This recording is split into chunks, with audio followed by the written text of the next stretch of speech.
This story isn't fiction, it's a mirror. Let's talk about what no one wants to say, but everyone needs to hear. There was a man named Daniel, and from the outside, he had what people would call good life, friends, connections, and invitations rolling in every weekend. His calendar was full. His photo always showed him surrounded by people, and no one ever saw him alone. Oh, but deep down, Daniel was tired. See, every smile he gave in those group photos wasn't really his. Every laugh felt rehearsed, and every time his phone buzzed, "Bro, we are turning up tonight, come through."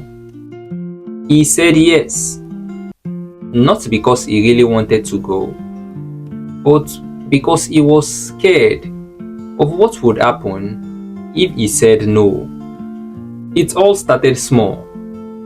One or two parties he didn't feel like attending, but he thought, it's just one night. If I don't show up, they will think I'm changing, and maybe I will lose relevance. Oh, and little by little, he became a slave to invitations. He measured his belonging by attendance. He convinced himself, well, if I'm not there, I will be forgotten. But can you believe that? A grown-up man building his worth on being seen in a room that never saw him in the first place. Soon, it wasn't even about enjoyment anymore. He would dress up, show up, plaster a smile, and then checking his watch, wishing that the night would end. He hated the music, the small talk, the pretending. But every Sunday morning, when he was exhausted, drained, and hungover, he would go to his photos, scroll through the feed, and sigh in relief. Well, good. At least they knew I was there. One night, Daniel stood at a crowded party. Music blasting, people dancing, light flashing, and he realized something strange.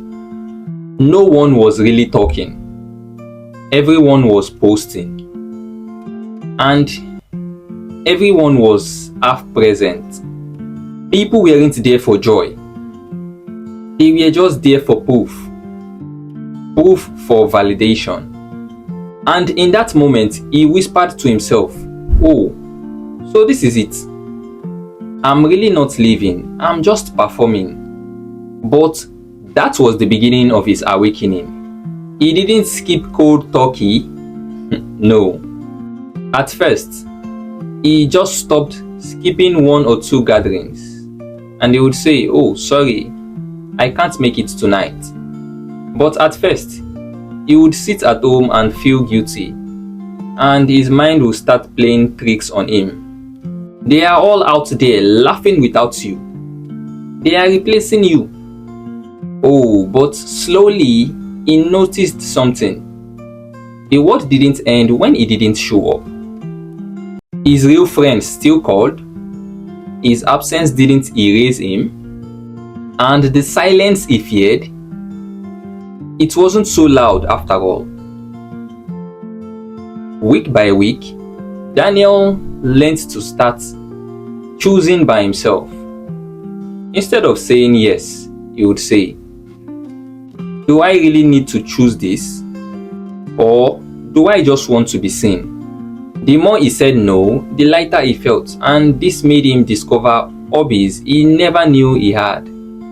Hobbies he never had time for, like reading, cooking, and taking a long walk without noise. And he even started to sleep better because every weekend he wasn't dragging himself out anymore to perform. Oh, and you know what's funny?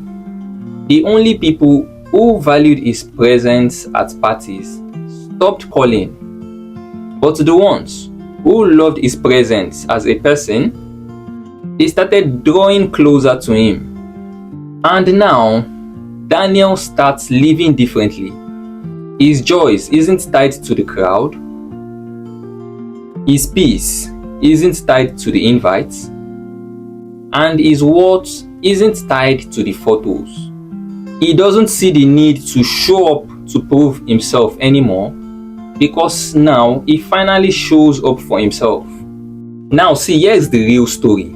We don't just go to parties we don't want to attend. We go to conversations we don't believe in. We go to trends that we don't like. We go to lives that don't even fit us. And all this is just because we are afraid of what will happen if we don't go. But here is the key. Boundaries are alignment. Saying no is not rejection, it's direction.